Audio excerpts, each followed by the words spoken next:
नमस्कार दोस्तों, मैं अंशुल जैन आप सभी का अपने YouTube channel Anshul Jain online classes में एक बार फिर से स्वागत करता हूं, जिसका आप सभी को इंतज़ार था। लगभग 4 महीनों से वो दिन आज आ गया है और वो एग्ज़ाम आज हो चुका है। CGPSC ADI का आज एग्ज़ाम हो चुका है। आज उसी एग्ज़ाम का एनालिसिस करने के लिए हम यहाँ पे हाजिर हुए हैं। देखेंगे कि कट ऑफ क्या जा सकता है, कैसे पेपर आया हुआ था, इस चीज़ के बारे में हम लोग देखेंगे।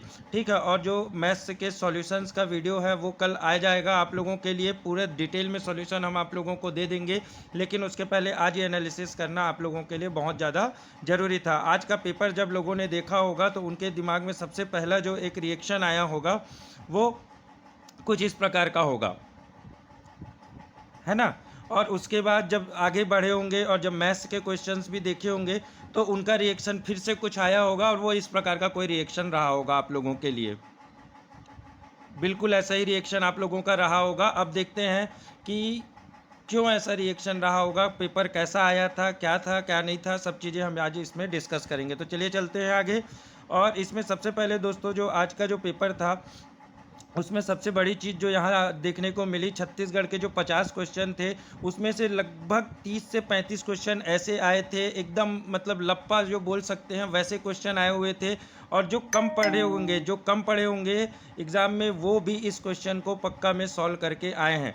इस चीज़ की मैं आप लोगों को गारंटी दे रहा हूँ कि जो कम भी पढ़ा है वो भी आज एग्ज़ाम को फोड़ के आया होगा छत्तीसगढ़ में।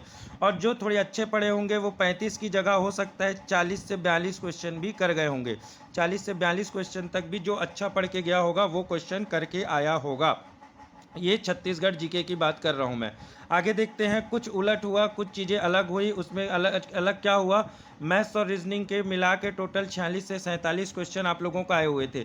लेकिन इन 46 से 47 क्वेश्चन में से लगभग 35 क्वेश्चन ऐसे थे जिसमें आप लोगों को दिमाग ही नहीं लगाना था। अगर किसी भी व्यक्ति को प्लस माइनस गुणा भाग अगर ये चार चीज़ें आती हैं तो वो इन 35 क्वेश्चंस को सॉल्व कर सकता था। इस प्रकार के क्वेश्चन थे, मतलब ये बोल सकते हैं 12th लेवल के ये क्वेश्चन थे, जो 12th पास लोगों के लिए एग्ज़ाम आते हैं उस टाइप के ये क्वेश्चन हम लोगों को देखने को मिले। और कुछ क्वेश्चन थे जिसमें आप लोगों को दिमाग लगाना था, जिसमें आप लोगों को फॉर्मूला का यूज़ करना था। तो वो लगभग 8 से 10 क्वेश्चन थे, उसके लिए थोड़ा सा दिमाग लगाना था। जो पढ़ के आया होगा वो पक्का में वो 8 से 10 क्वेश्चन को भी आसानी से कर गया होगा। ठीक है, तो ये था मैथ्स और रीजनिंग के। और एक क्वेश्चन मैथ्स और रीजनिंग में अगर हिंदी में देखें, अगर आप हिंदी के तरफ से देख रहे होंगे हिंदी पढ़ के, तो एक क्वेश्चन आप लोगों को गलत लगा होगा। वो ब्लड रिलेशन का एक क्वेश्चन था, ठीक है, उसको गलत लगा होगा। अगर उसका आंसर आपको मार्क करना था तो उसको इंग्लिश में पढ़ना था, और इंग्लिश में पढ़ के अगर आपने मार्क किया होगा तो पक्का में वो क्वेश्चन आप लोगों का सही होगा। ये कल के वीडियो में आप लोगों को बता दूंगा कि वो कौन सा क्वेश्चन था। आगे देखते हैं, जो मैंने बार बार कहा था आप लोगों को, तर्क, अवधारणा और कम्युनिकेशन। ये तर्क अवधारणा को अच्छे से पढ़िए, यहाँ से क्वेश्चन आते हैं आते हैं आते हैं, हर बार मैंने आप लोगों को कहा। और वो 17 से 18 क्वेश्चन लगभग वहाँ से आए, और बहुत ही आसान क्वेश्चन आए। 17 से 18 जो क्वेश्चन आए थे उसमें ज़्यादातर आसान क्वेश्चन थे, और आसान इसलिए हो गए क्योंकि उसके जो ऑप्शंस थे आप लोगों के लिए वो एकदम ऐसे ऑप्शन दिया कि एक ही ऑप्शन आप लोगों को समझ आ रहा था, हाँ यही सही होगा, बाकी सब गलत होंगे। इसीलिए ये जो 17-18 क्वेश्चन थे ये बहुत आसान हो गए और मोस्टली लोगों ने ये करके आए हैं। इसके बाद बात करते हैं हिंदी की। इसके बाद क्या बात करते हैं अपन, हिंदी की। जब हिंदी की बात करते हैं तो हिंदी में 10 क्वेश्चन आए थे। और अगर किसी ने ऊपर ऊपर से सिर्फ हिंदी के टॉपिक्स के हर टॉपिक का पहला पेज भी पढ़ा होगा, हर टॉपिक का पहला पेज मैं बोल रहा हूँ, तो हिंदी के 10 क्वेश्चन वो बना सकता था। उसका रीज़न ये था क्योंकि हर क्वेश्चन में भेद प्रकार सिर्फ यही टाइप के क्वेश्चन आप लोगों को देखने को मिले। और जब इस टाइप के क्वेश्चन होते हैं तो किसी भी टॉपिक को आप पढ़ना चालू करो, उसके पहले ही पेज में आप लोगों को ये चीज़ मिल जाती है कि संधि कितने प्रकार होते हैं, सर्वनाम इतने प्रकार के होते हैं, ये इतने प्रकार के होते हैं। और वही क्वेश्चन आप लोगों को हिंदी में देखने को मिले।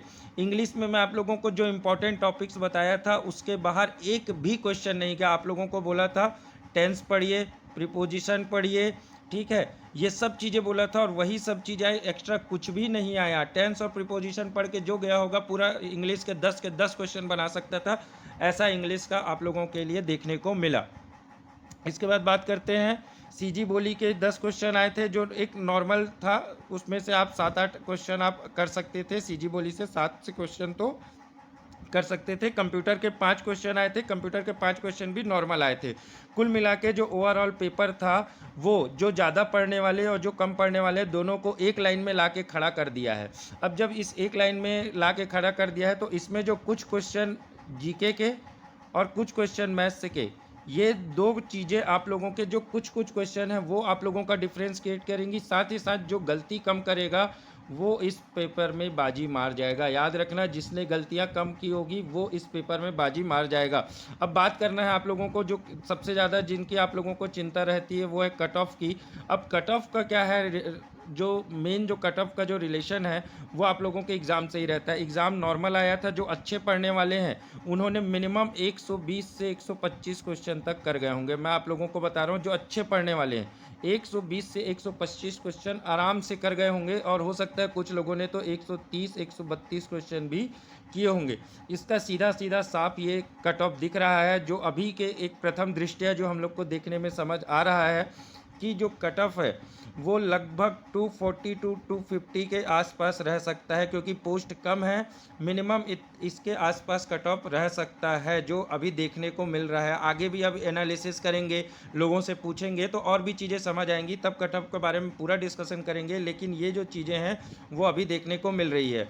अब ये जो सॉल्यूशन है, मैथ्स के सॉल्यूशन का वीडियो कल आप लोगों को मिल जाएगा, तो उसको देख लीजिएगा। पूरा डिटेल सॉल्यूशन आप लोगों को मैं दे दूंगा मैथ्स और रीजनिंग का। तब तक के लिए थैंक यू गाइस, मिलते हैं अगले वीडियो में।